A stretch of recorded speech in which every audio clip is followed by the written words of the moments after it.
Liewe Heer, ons dankie dat ons weet, U het vir ons verlossing gebring.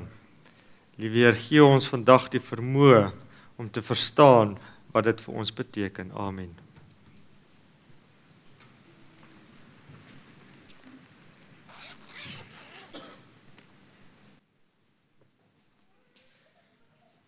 Die skriftuur vir oggend kom uit Openbaring. Openbaring 18 vanaf vers 1 tot 6. Die van julle wat saam wil blaai is welkom. As jy dit in die eie vertaling wil lees, anders kan jy volg op die bord. En voor ek lees wil ek graag hê julle moet vandag een ding doen. Dis as ek lees uit die woord of uit die gees van profesie, dat jy al die aandag sal gee vir die woord. As ek met jy gesels en praat verder, dan hoef jy nie. Jy kan die gedagtes maar laat gaan as jy wil, of jy kan luister. Maar ek weet, ons moet fokus as die Here met ons praat. Openbaring 18 vers 1. En na hierdie dinge het ek 'n engel sien neerdaal uit die hemel met groot mag, en die aarde is verlig deur sy heerlikheid. En hy het met 'n groot stem kragtig uitgeroep en gesê, geval, geval het die groot Babylon. En dit het geword 'n woonplek van duiwels en 'n versamelplek van allerlei onreine geeste en 'n versamelplek van allerlei onreine haatlike voëls. Omdat al die nasies gedrink het van die wyn van die grimmigheid van haar hoerery, en die konings van die aarde met haar geroereer het, en die handelaars van die aarde ryk geword het, deur die mag van haar weelderigheid. En ek het 'n ander stem uit die hemel hoor sê, gaan uit haar uit, my volk, sodat julle in die gemeenskap met haar sondes mag hê en van haar pla ontvang nie. Onthou dit. Want haar sondes reik tot aan die hemel, en God het haar ongeregtighede onthou.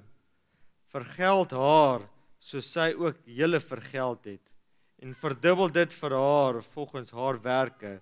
Skink vir haar dubbel in die beker waarin sy geskink het. Voor ek hierdie boodskap wil gee, wil ek graag hê ons moet, ek wil net weer bid. Liewe Heer, ons kom na U toe, maak ons harte oop, praat met ons, want U koms is om U draai asseblief. Amen. Ek wil julle ook net waarsku, hierdie is 'n moontlik lang preek. Ek het die helfte afgesny. En maar ek dink nog steeds hy's lank. Ek mag dalk ander keer die ander helfte gee. So jammer dan Elise het vir my deel vertaal, maar hy's nie in nie. Want hy's te lank. Maar hy's 'n groot boodskap. Openbaring 18 vers 1. En na die dinge het ek 'n engel sien neerdaal uit die hemel met 'n groot mag, en die aarde is verlig deur sy heerlikheid. Ek wil hê julle moet verstaan dat hier kom 'n engel van die hemel af, en hy gee lig vir die aarde. Hy verlig hierdie aarde, so hierdie boodskap kan net van een af kom, want Jesus is die lig vir ons voete. Hierdie boodskap kom direk van God af, direk van Jesus af, en hy verlig hierdie aarde met hierdie boodskap. En hierdie boodskap is 'n internasionale boodskap, want hy het nie net Suid-Afrika kom verlig met die boodskap nie, maar die hele aarde.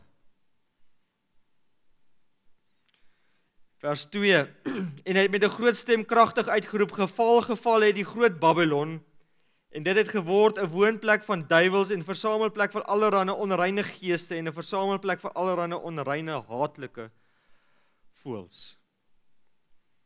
Ellen G. White maak dit vir ons baie duidelik dat in hierdie dae, laaste dae, gaan elke mens omring wees deur engele. Dis of die haatlike voëls, die donkerheid van Satan se engele wat jou gaan omsingel en vir jou angs gaan gee as kos, of dit gaan God se engele wees wat vir jou vrede gaan gee op hierdie aarde. En dit is net as jy deel is dan van die Babylon. vers 3. Omdat al die nasies gedrink het van die wyn van die grimmigheid van haar hoerery. Julle moet mooi luister. Die hoofpreek vandag gaan oor vers 3 en 4 hoofsaaklik. Gegrimmigheid van haar hoerery en die konings van die aarde het met haar gehoreer het en die handelaars van die aarde ryk geword het deur die mag van haar weelderigheid.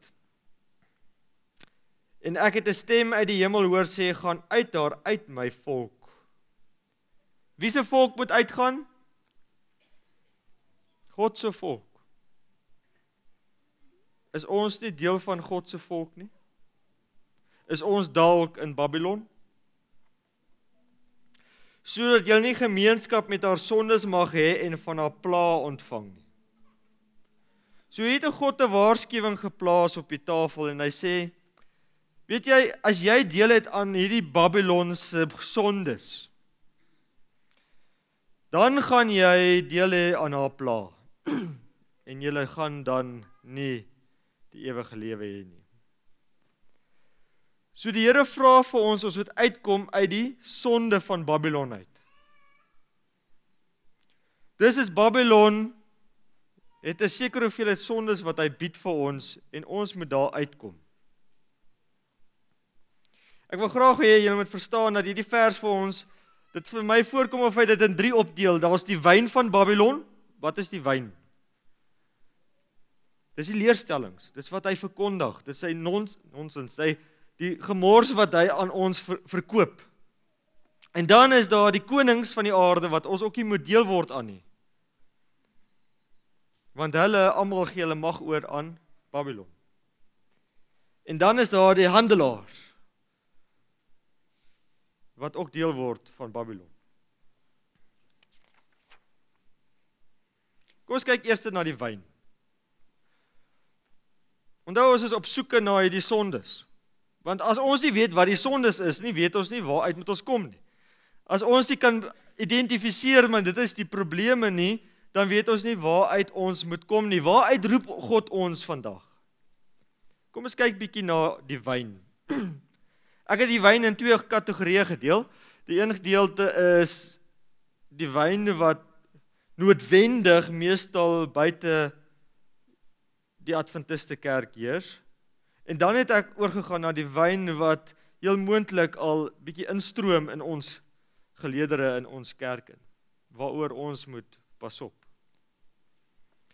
Van hulle ken julle goed en ek wil hê julle moet besef dat as ons hierso praat van die wyn buite die kerk, is dit julle verantwoordelikheid wat jy sit, wat die Here vir jou vra om te gaan na jou vriende en familie toe en vir hulle te sê, mense, julle is mislei. God roep jou uit hierdie sonde uit.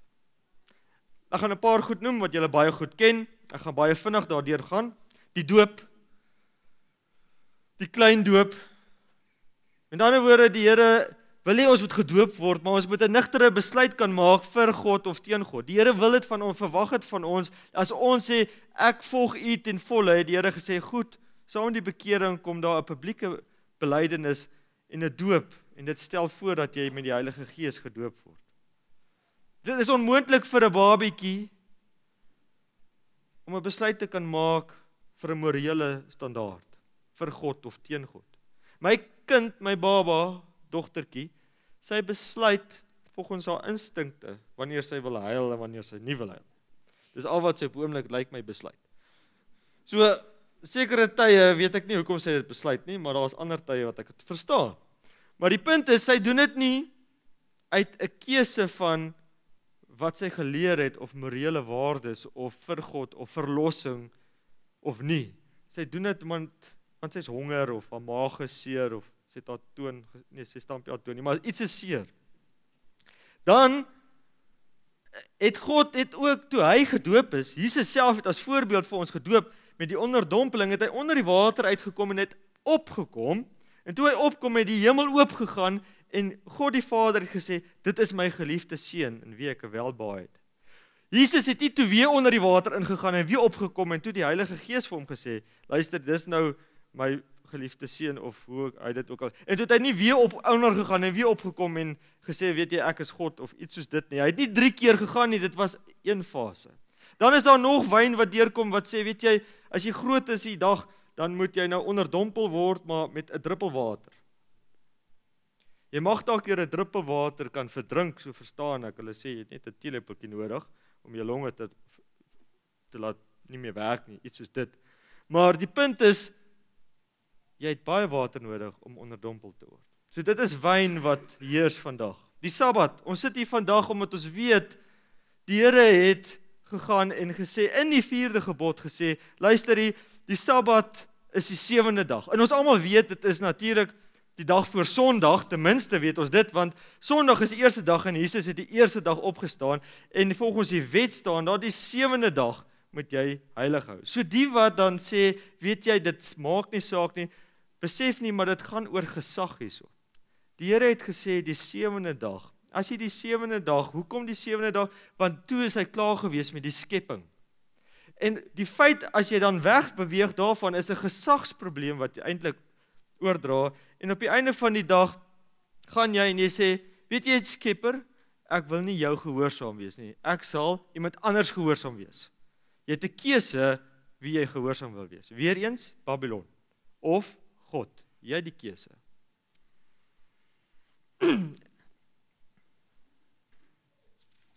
Die volgende wat baie interessant is, jy is net deur genade gered. Interessant hoe dit vir my werk, lyk vir my. En ek het dit nou maar geleer uit van Walter Veit se reeks. Waar hy verduidelik dat dis soos 'n groot pendulum, of wat is nou daai ding, né? Wat swaai. Die Jode het die wet aanvaar en hulle het God verwerp, Jesus verwerp.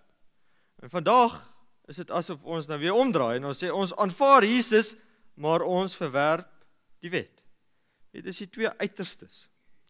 En die hele feit, die probleem met die genade alleen gered is, hoe het jy genade dan nodig as daar nie 'n wet is nie? Dink bietjie daaroor. Die wet is daar en die wet is hard, baie hard. En die wet staan daar en hy staan vas. Jy kan hom nie skuif nie. En ons almal het gesondig, want as ons na die wet kyk, dan weet ons of ons sondig of nie, want dit is sy groot doel, is om ons te lei, en as ons dit oortree, dan het ons die wet oortree. So, dan het ons mos nou genade nodig. Want hierdie wet veroorsaak dat ons moet sterf. En dis hoekom Jesus dan vir ons gesterf het, en deur sy genadelike krag het hy in ons plek gesterf, en ons kan sê, weet jy, ons is dan nou deur genade gered, maar nie alleenlik genade nie, die wet bly staan. So as jy die wet dan wegvat, dan het jy nie meer genade nodig nie, dan hoef Jesus nie vir jou te gesterf het nie. So die wet bly staan. Dan het ons 'n volgende teologie wat deurkom wat sê, jy moet net glo. Glo net. Ek het 'n goeie vriend wat saam met my gewerk het vir lank. En ek het eendag het ons bietjie geestelik gepraat en toe sê hy vir my, Jaco, jy moet net glo.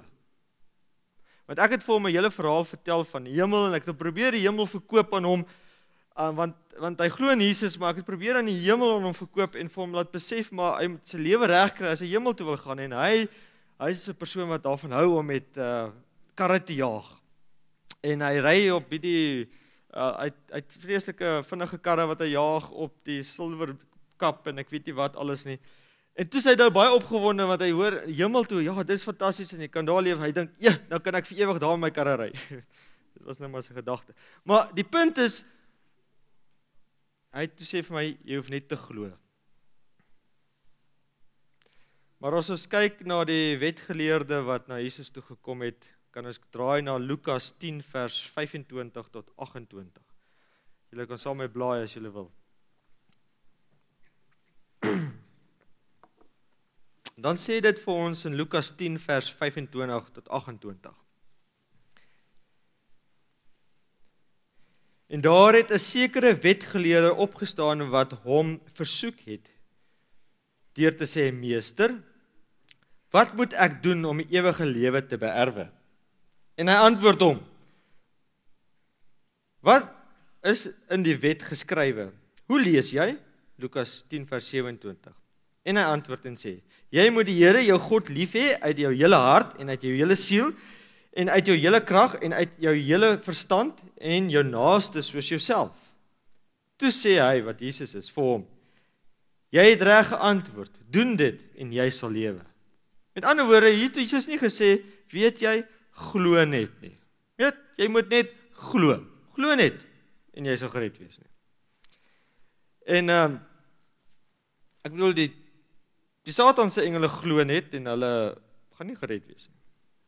Dan is daar 'n ander ene wat deurkom en eenmal gered, altyd gered.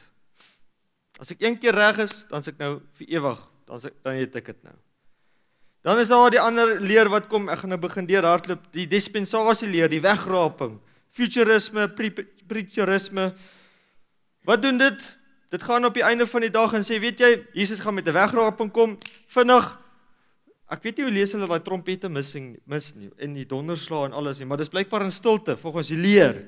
En dan net so as die wegraping, dan is jy weg, en dan is daar 3,5 jaar, wat basies die Jode wie aan die gang gaan kom, en die Jerusalem gaan herbou, en dan gaan die paus geïdentifiseer, die antichrist geïdentifiseer word, en dan na 7 jaar dan kan Jesus weer kom. So hier, en dan kom Jesus af, en hy kom heers hier vir 1000 jaar, maar hy los die mense daar bo in die hemel, wat eerste keer saamgegaan het.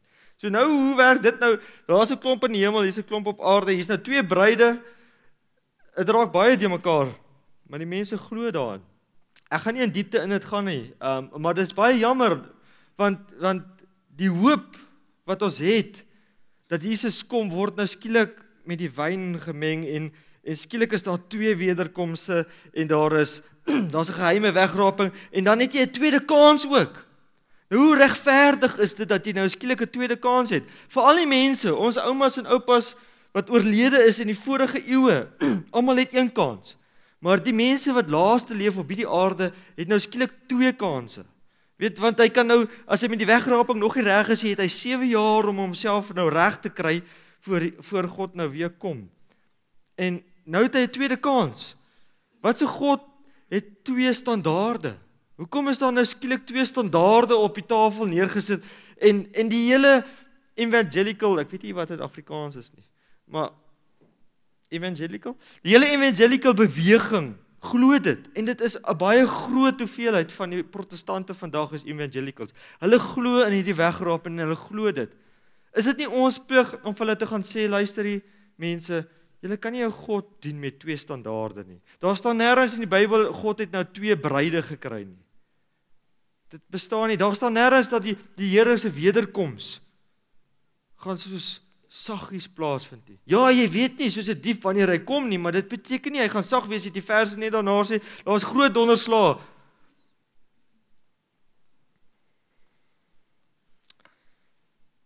En dan is daar 'n nuwe ander leer wat ook uitkom wat sê, almal gaan gered word.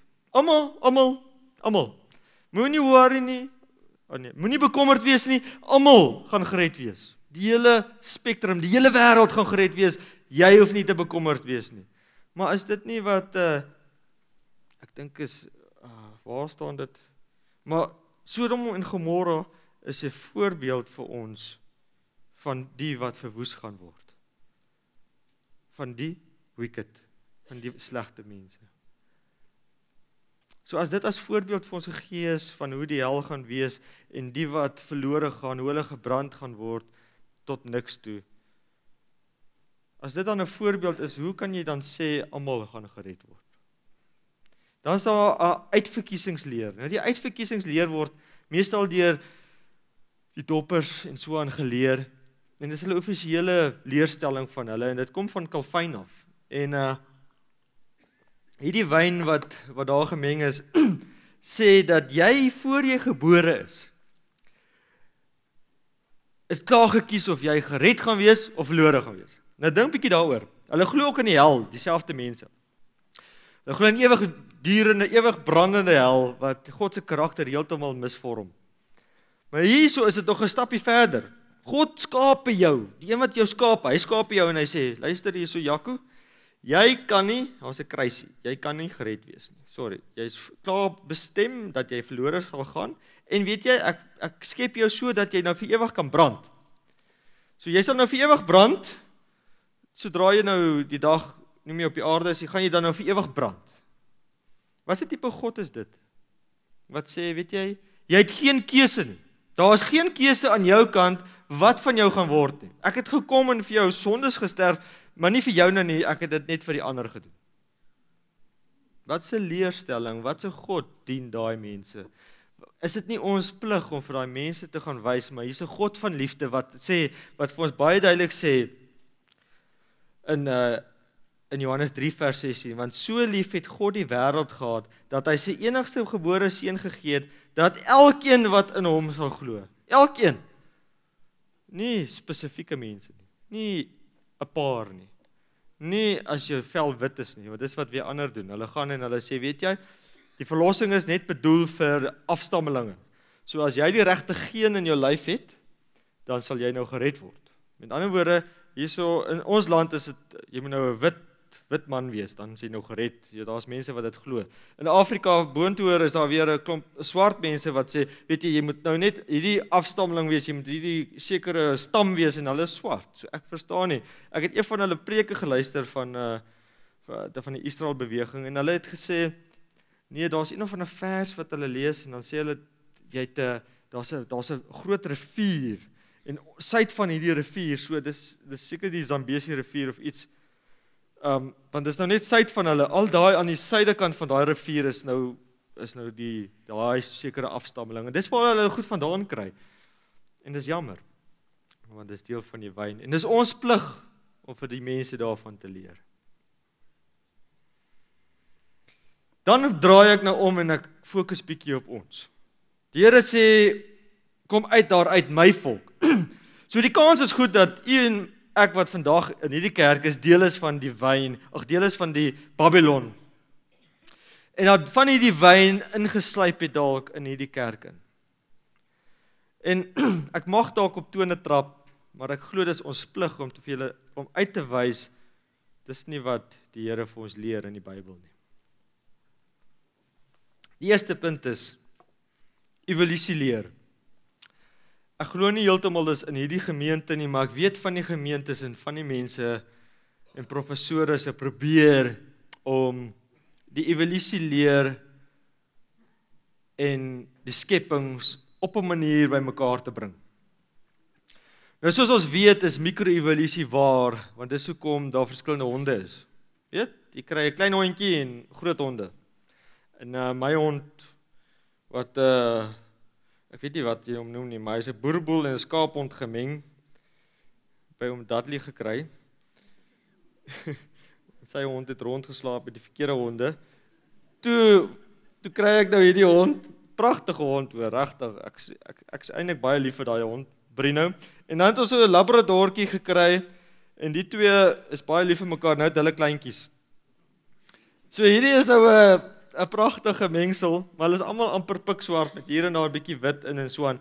Maar dis mikroevolusie mense, waar verskillende dieselfde ras, of ras is seker 'n verkeerde woord, spesie, dieselfde spesie wat onder mekaar meng en dit vorm nuwe spesie, wel dieselfde tipe spesie, maar net bietjie anders, soos zebras en quaggas.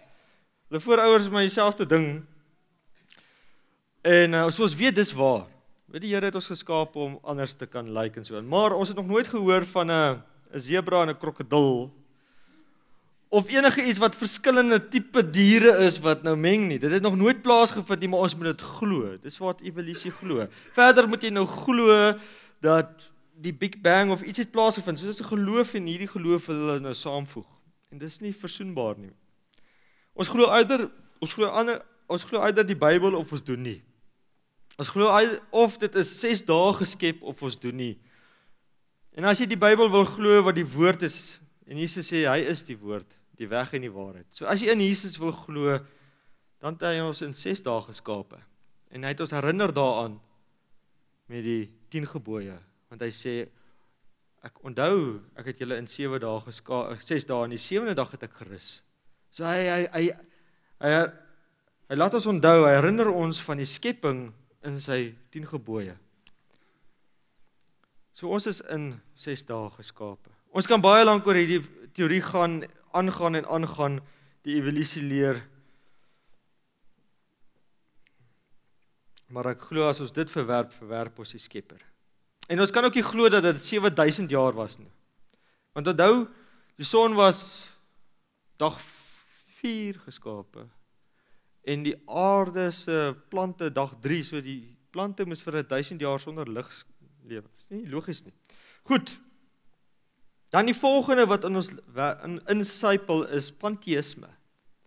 Pantheïsme is 'n geloof wat glo God is in alles. Ek sê nie dat God se lewe nie in alles is nie, maar hierdie geloof sê God is in alles. Met ander woorde, die verse wat sê ek klop aan jou deur, as jy oopmaak sal ek in jou kom leef en jou verander. Jy het 'n keuse of hy in jou hart wil leef, maar hierdie geloof sê God is in alles. God is nader, as jy verder gaan is hy aan die boom ook. So ek kan die boom aanbid want God is mos nou daar ook. As jy hom nou verder vat, as God is mos nou in jou, so jy is nou maar eintlik God. En dis waar pantheïsme heen lei. En dan kan jy ook sê, wel as God in alles is, dan is God mos nou in Satan ook. Dan sê mos nou in Satan, dan sê mos deel van Satan se besluitneming ook. En dis nie waar nie. God se lewe is wel, het hy gegee vir almal wat lewe. Maar hy is nie in alles nie. En dan kom ek bietjie meer huis toe. Ek moes dalk 'n skild gekoop het vir die klippe. Maar feminisme is besig ook om in ons in te beweeg. Feminisme, moenie my verkeerd verstaan nie, ek glo God het elke mens, vrou en man, se vermoë equal, gelyk geskaap. Maar hy het vir ons verskillende rolle gegee. Vandag is ons besig om die rolle van God, wat God gegee het, vir die vrou en die man, skielik die vrou se rol al weg te vat en dit gelyk te maak en dieselfde te probeer maak. En daai wyn is besig om ons huwelike en ons huisgesinne te vermorsel. Daai wyn is besig om deel te kom van ons lewens en besig om ons hele gemeenskap en ons kinders nie meer toekoms te gee nie.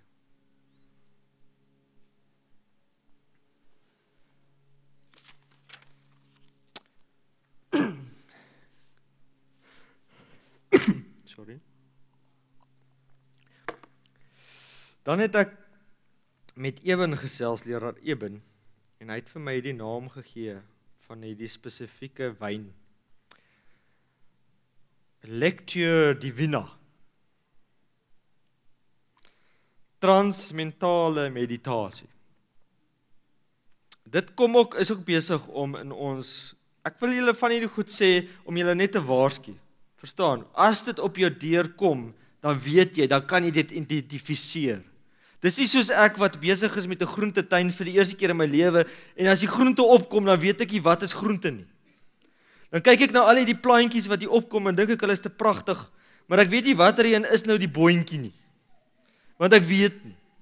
Dan kyk ek na elke plantjie daar, en dan sê ek vir my vrou, man, los die goed, alles, laat hulle maar net groei, want ek weet nie wat ek uittrek nie, want ek weet nie presies waar ek daai put ingedruk het nie, maar hier ergens is 'n boontjie.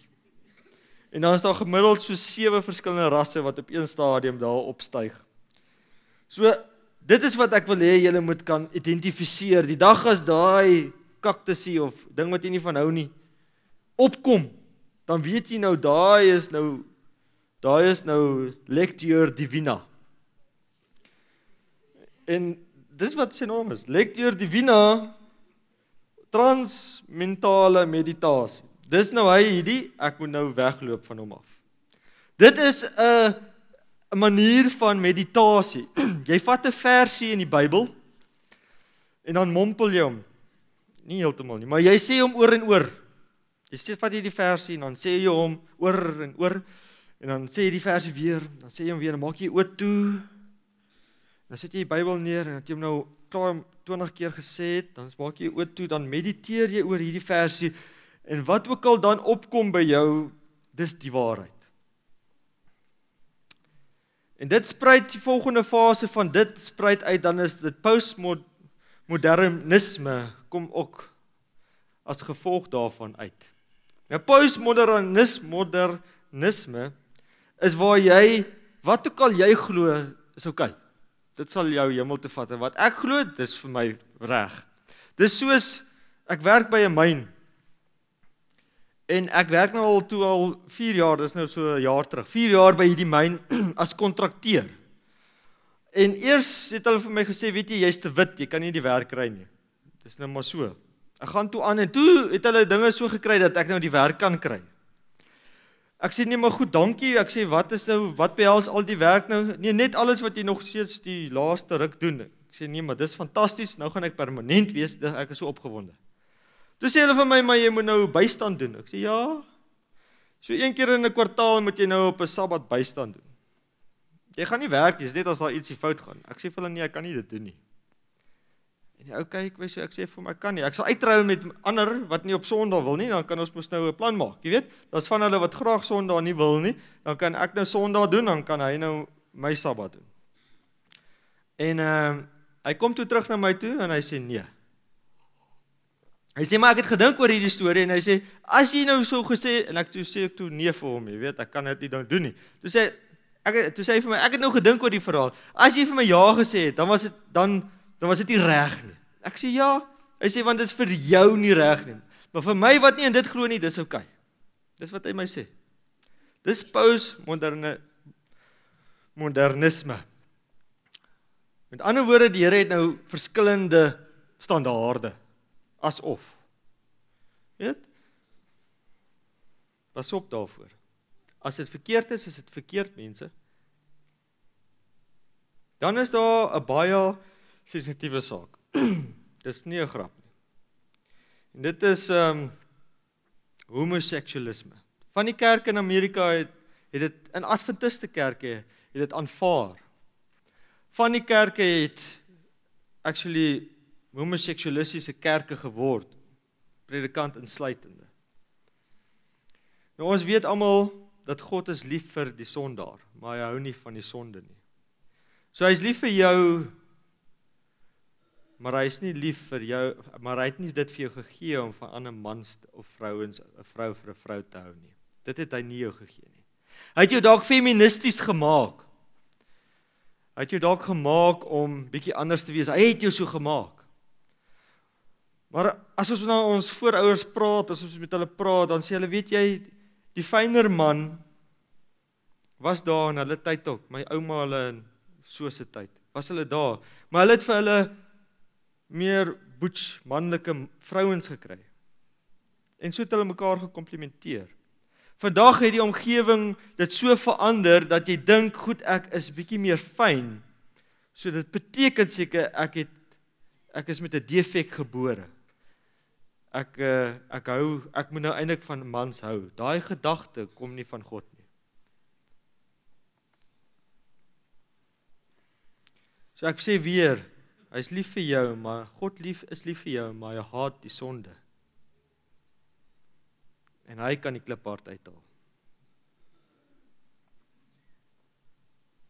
Dan is daar 'n ander ene wat baie prominent is, en ek gaan hom antwoord deur sitate te lees.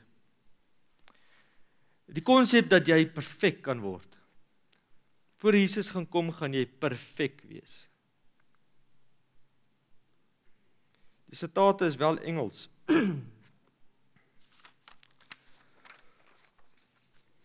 Ek wil hê julle moet nou luister. So as jy slaap, is nou tyd om wakker te word. There are those who have known the pardoning love of Christ and who really desire to be children of God, yet they realize that their character is imperfect, their life faulty, and they are ready to doubt whether their hearts have been renewed by the Holy Spirit. To such would I say, do not draw back in despair. We shall often have to bow down and weep at the feet of Jesus because of our shortcoming and mistakes. But we are not to be discouraged. Even if we are overcome by the enemy, we are not cast off, not forsaken and rejected of God. No, Christ is at the right hand of God, who also maketh intercession for us, said the beloved John. These things write I unto you, that ye sin not. And if any man sin, ye have an advocate and a Father, with the Father, Jesus Christ, the righteous. So met ander woorde, daar's tye wat ons dalk voel dat ons nie perfek is nie. En ek dink van ons, baie van ons is nie 'n Hitler of 'n baie sterk Duitse bloed in ons nie, want ons het nie daai vermoë om baie, weet jy, ek het gesê tot hier toe, my ja is ja, my nee is nee, dit is nou klaar. Baie van ons het nie daai in ons nie. Die wat dit het, glo ek partykeer is makliker om nou te dink hy kan perfek word, maar julle sal nou in die volgende sitaat lees, dit is nie so nie. Die feit is dat elkeen van ons gaan op 'n stadium voor God neerkniel en hy gaan, Here, ek is nie perfek nie. Ek het alweer gesondig, ek is eintlik pateties, om die minste te sê. Ek het alweer die verkeerde ding gedoen en ek is jammer, Here.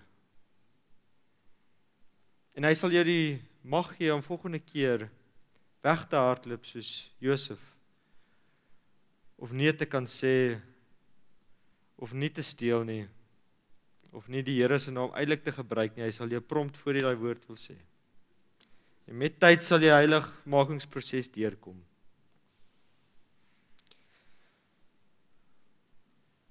Dan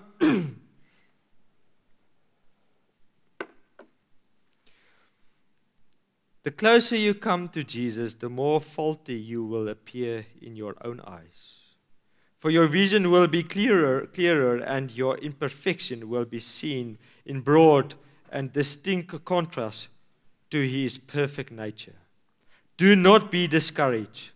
This is evidence that Satan's delusions has lost their power, that the vividity influence of the Spirit of God is arousing you, and your indifference and unconcern are passing away. So hoe nader ons aan God beweeg, hoe helderder skyn daai lig op al jou donkerte en al jou gemors wat jy in jou lewe het.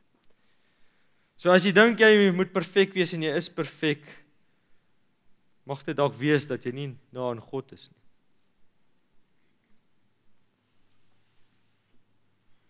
No deep-seated love for Jesus can dwell in a heart that does not see and realize its own sinfulness. The soul that is transformed by grace will admire His divine character, but if we do not see our own moral deformity, it is unmistakable evidence that we have not had a view of the beauty and excellence of Christ. The less we see to esteem in ourselves, the more we shall see to esteem in the infinite purity and loveliness of our Savior. So dis eintlik 'n bewys as jy dink jy raak perfek, dat jy nie naby aan Jesus is nie. En dan, soos amper klaar met die wyn. Laaste ene, ek noem hom warm patat. Jy al oor warm patat gespeel. Dit is nou 'n ou speelietjie, so ek dink die grys hare mag dit dalk beter onthou, maar my ma het met ons gespeel. Dan jy nou hierdie warm patat en jy mag hom nie vashou nie want dan brand hy. So nou moet jy hom nou aanstuur, jy weet?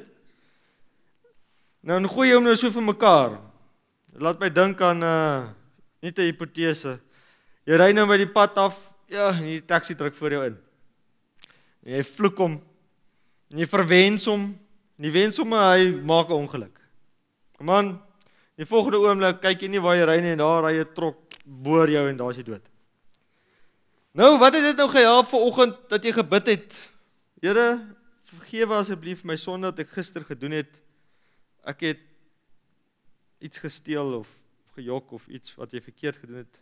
So jy's nou skoon gewees vanoggend, maar jy het nou net uitgery, man. Jy het nou net uitgery en daar het jy dit nou gedoen en so waar as vet weet, maak jy dit nou nie vir die hemel nie, want jy het nooit kans gehad om daai sonde te bely nie.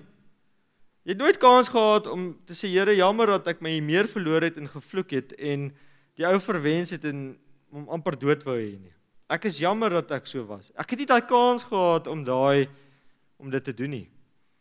Glo jy dan nou dat daai warm patat wat Jesus weggegooi en gesê Satan, dis nou jou kind. Hy het nie vergifnis gevra nie.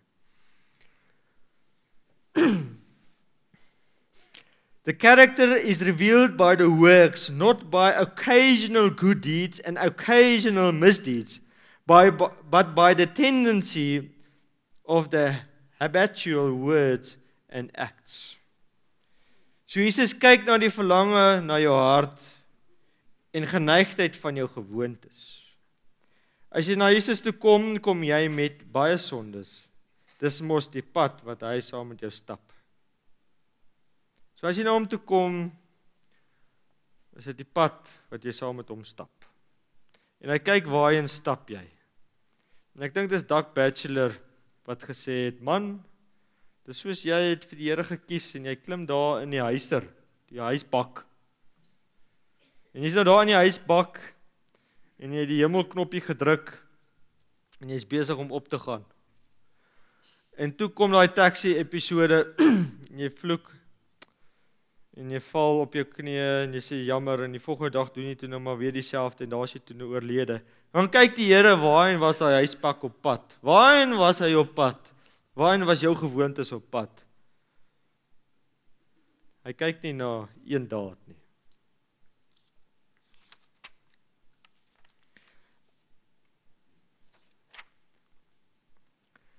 Dit was die wyn.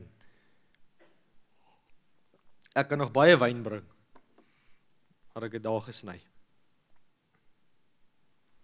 Dan het die Here ons uitgeroep uit die konings uit. Hy gaan vinnig gaan, hoor, die konings gaan vinnig gaan. Ja, ek sien my tyd is amper klaar. Die konings is al die regerings, die regerders van hierdie wêreld is die konings. Nou ek glo nie een van ons wat ek van weet is deel van die regering nie. Of ten minste nie van hierdie land nie. Ek weet nie van so iets nie, want ons kan nie wees nie. Maar as ons dan nou eendag stem is vir ons uitgewys, ons moenie gaan stem nie. Ons kan nie vir die ANC stem nie, ons kan nie vir die DA stem nie. Ons kan nie vir hulle gaan stem nie, hoekom nie? Want as jy stem dan onderskryf jy hulle. As ek vir hulle gaan stem, onderskryf ek wat hulle doen. Ek onderskryf vir hulle en ek keer goed as hulle enige verkeerde dade doen, wat kan mens alles noem? Daar's te veel om te noem. Maar ek onderskryf dit. Ek onderskryf, hulle is ook definitief gelink aan Babylon, en hulle is definitief deel van dit. En dan onderskryf ek dit ook. Ek kan nie stem vir hulle nie, want hulle bedrog kan ek nie goedkeur nie. Ek kan nie goedkeur dat hulle verkeerde dinge doen nie. Ek kan nie vir dit stem nie. En ek kan ook nie, as een van julle dan deel is van die politiek, dis okay, dis alright om politiek deel te hê aan politiek, maar ergens het die Bybel beloof, jy gaan te doen hê met Babylon, want elke koning het sy mag oorgegee aan Babylon, en dit is op die einde van die wêreld. So dit beteken natuurlik, ergens gaan jy gekonfronteer word met Babylon, en dan gaan jy moet kan sê nee. Ergens gaan jy gekonfronteer word met sy beginsels, Babylon se beginsels, en dan moet jy kan sê, ek gaan nie met hierdie beginsels saam nie. Jy moet staan by jou beginsels. Ek gaan nie verder in diepte in dit gaan nie, ek wil nou graag die laaste deel doen, is die handelaars. Mense, as julle wil gaan, dan kan julle gaan. Maar ek het nog 'n deel wat ek moet doen. Die handelaars, daar's twee afdelings by die handelaars, die verkopers en die kopers. So die verkopers is die mense wat dit verkoop. Is daar fout om te verkoop? Is daar fout om jou kar te verkoop of 'n winkel te hê? Nee, daar's nie fout daarmee nie. Maar kom ons kyk gou na die verkopers. Die verkopers het twee afdelings wat Babylon is. Jy het either Babylon se beginsels of jy is deel van Babylon se stelsel. As ons kyk daarna,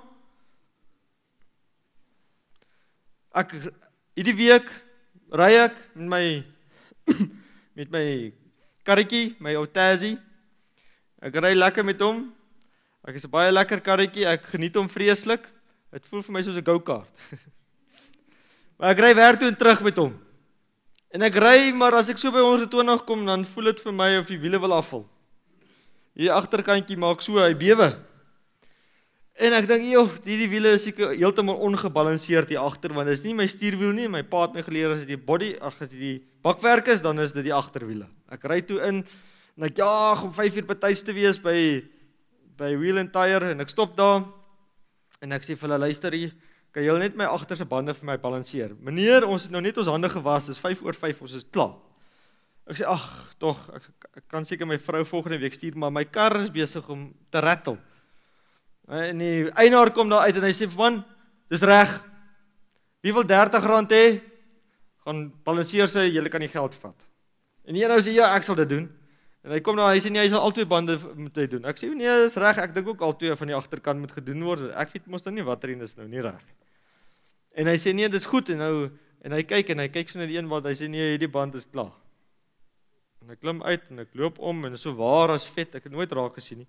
Hierdie band is glad, en dan het hy bietjie groef, dan het hy groewe, en dan is hy glad, dan het hy groewe. Nou, hierdie band is kapot. En ek besluit toe, nee, ek moet hom vervang, en ek sê vir hulle, kan ons dit maar vervang? Hulle sê, ja, hulle sluit hom oop, hulle vervang hom toe vir my, lang storie kort, daar het ek 'n splinter nuwe band, en daar ry ek, en ek stop by die eienaar, ek het hom klaar betaal. Ek sê nou, wat van daai ou wat sê, hy gaan nou, jy het hom gesê, jy gee hom nie R30, ek het nou met 'n kaart betaal, hoe gaan jy nou vir hom, gaan jy vir hom die geld gee? Nee, wat dit was as daar balans was, dis nou maar so, jy het die wiel gekoop, so dis nou maar verby. Dis nou maar die lewe. Toe dink ek by myself, is dit nou hoe 'n man vir R30 sy geloof verkoop? Vir R30, sê net nee, sorry, dis nou maar so. Wat se tipe bestuurder is jy by jou besigheid? Gaan jy Babylon se beginsels navolg? Of gaan jy nie? As jy jou 'n karre verkoop jy die kar en sê vir hom, ek sê, wat's fout ook, as hy vra ten minste? Of verkoop jy die tweedehandse kar, maar net, goed, riddens, daai gaan nie ver kom nie. Wat is jou beginsels waar volgens jy verkoop? Dan die laaste punt, ek het nie die verse gelees nie, maar dan word mense siele verkoop. Nou, hoe verkoop jy 'n mens se siel? Het jy al daaroor gedink? Dink oor, hoe kan jy 'n siel verkoop? Wel, ek het gedink, daar's 2 maniere. Jy kan fisies hom verkoop aan hom drank, verkoop aan hom sigarette, verkoop koffie, coke, dwelms, pornografie. Dis die goed wat 'n mens kan verkoop. Die deel is van Babylon, en jy verkoop daai persoon se siel. Of jy kan dit geestelik verkoop, en jy sê, weet jy kan doen wat jy wil, jy sal gered word. Of jy kan rekenaarspeletjies verkoop en TV-speletjies en hulle verkoop hulle siele aan Satan se speletjies en mekaar dood te skiet en te leer hoe daai beginsels. Ek gaan net 'n bietjie daarop ingaan, net so oomblik. En dan die ander deel van die handelaars. Is jy deel van die handelaars? Ek weet nie of een van julle Freemasons of Rotary Club of daar Jesuïte is of ek weet nie of een van julle is nie.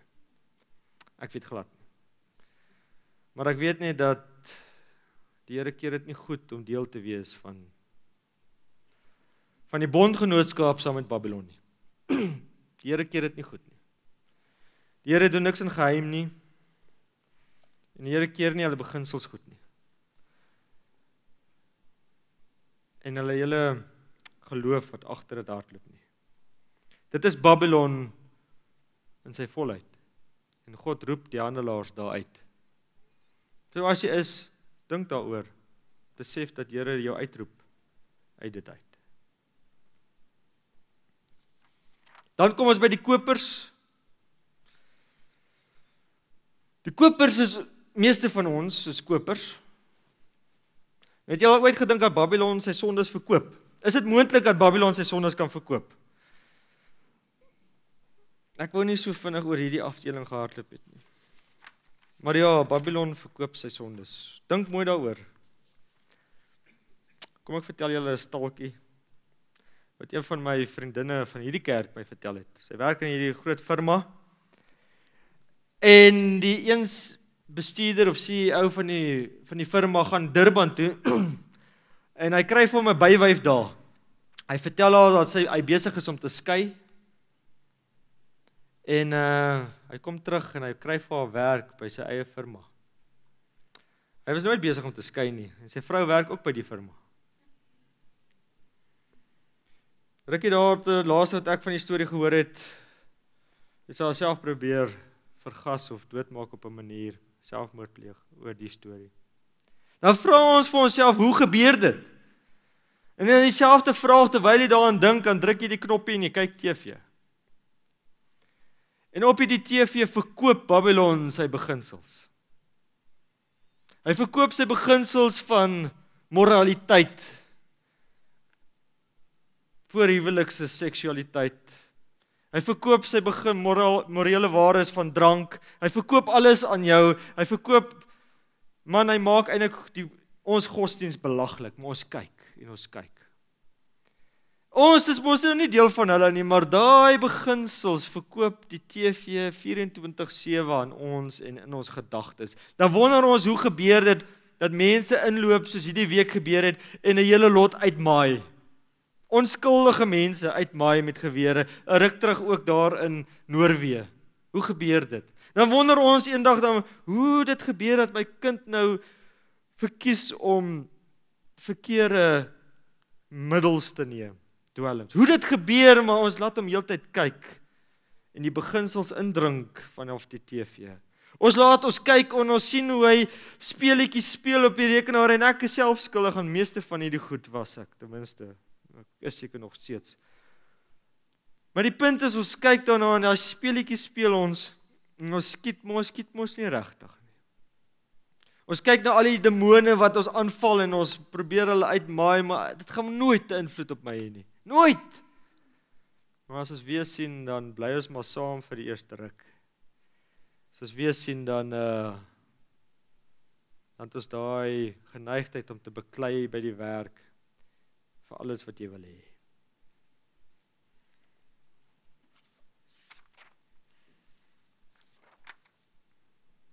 So ons moet kyk wat ons koop, wat ons kyk. Wat ons luister, die musiek wat ons indrink.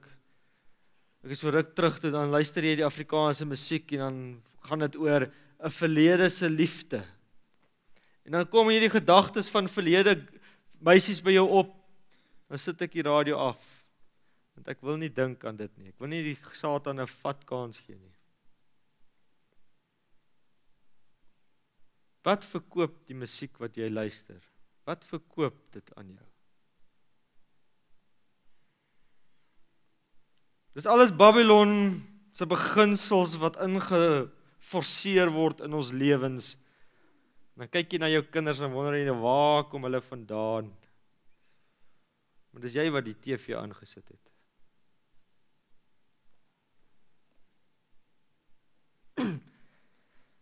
Ek het baie geskiep van Babylon. Maar Babylon is groot mense, hy is in ons midde. Hy is deel van ons murg en been. En ons moet hom uitskop. Ek wil graag afsluit met 'n storie. Die storie is eintlik 'n visioen wat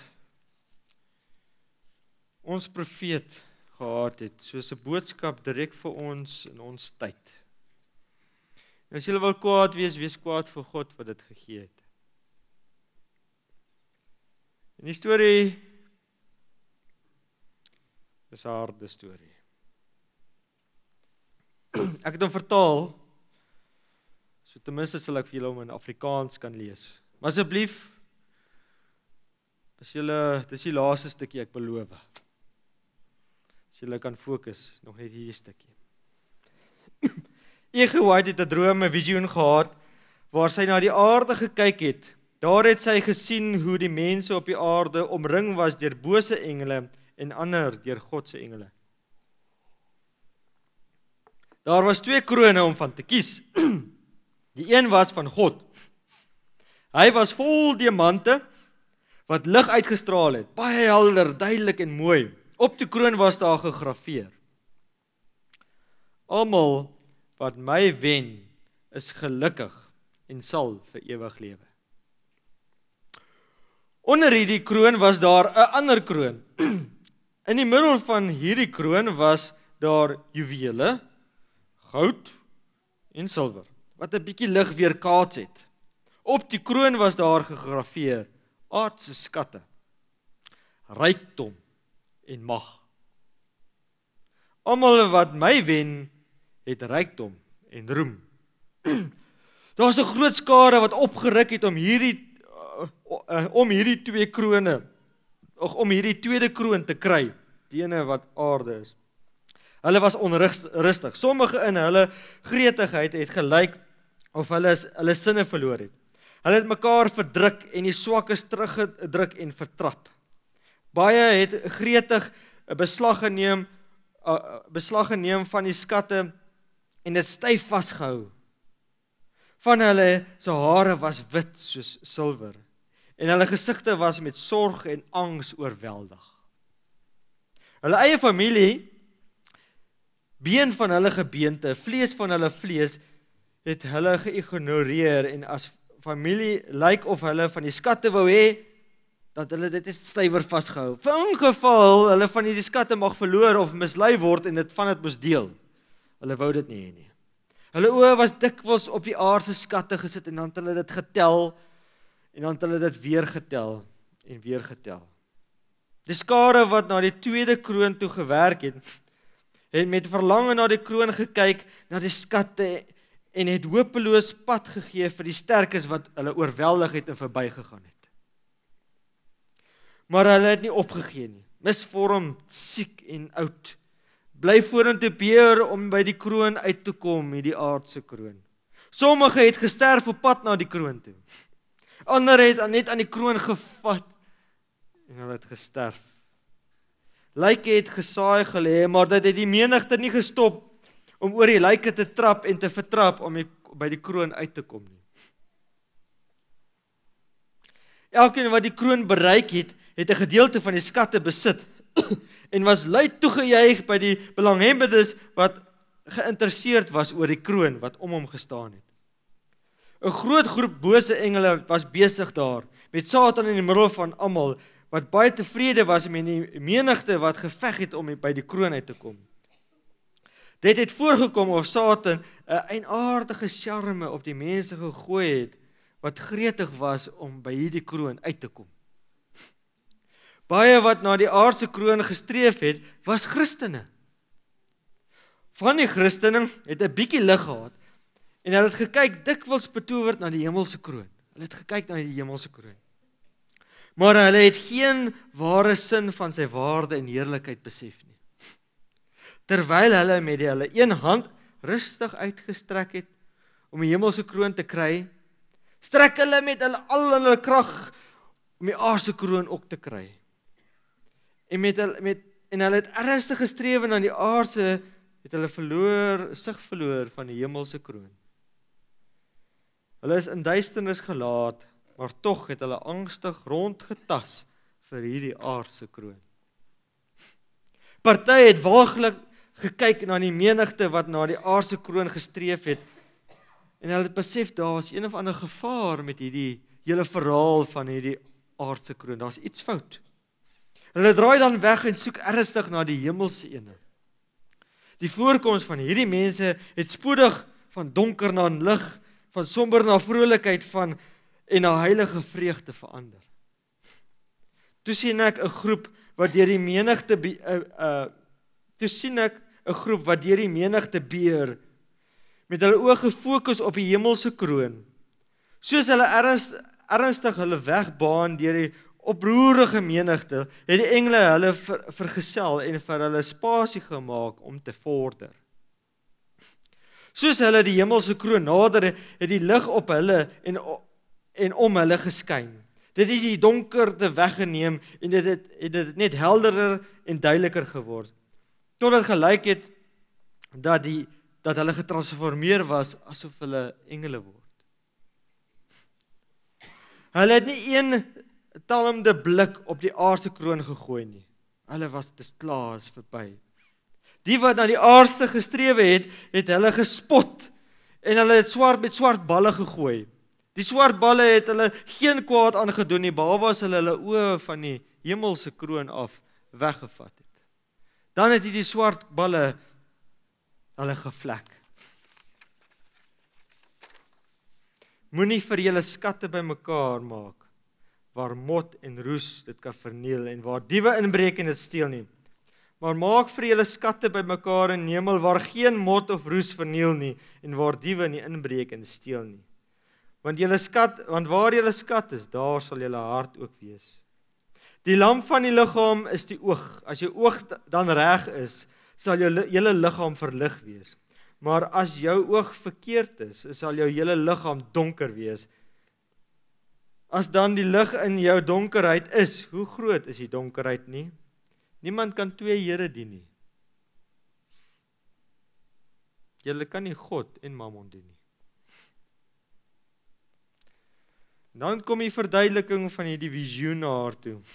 Sy sê, dit was wat ek gesien het, is aan my so verduidelik.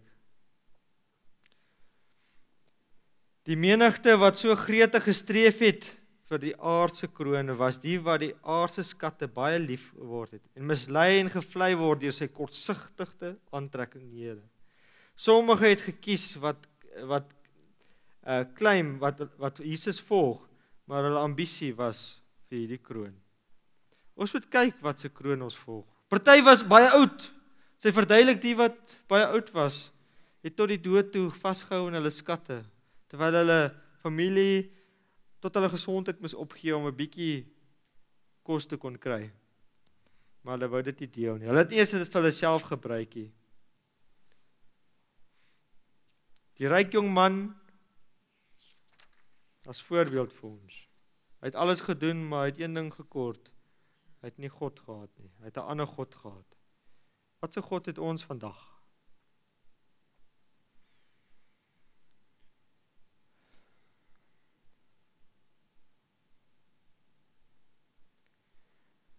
Ek gaan afsluit met Matteus 6 vers 33. Maar soek eers die koninkryk van God en sy geregtigheid, en al hierdie dinge sal vir jou bygevoeg word. As ons God se kroon kies en soek, dan sal hy vir ons sorg.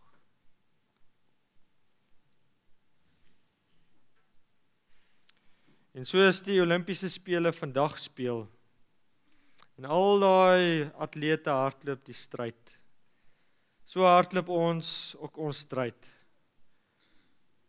Ons moet Babylon uitgooi. Ons moet Babylon se sondes weggooi. Ons moet uit die Babyloniese stelsels kom. Ons moet nie aan hulle iets gee nie. Ons moet wegkom van Babylon af. Ons moet die wyn van Babylon uitspoeg. Ons moet die wyn van Babylon uit ons lewens uitkry en die ware verlossing volg.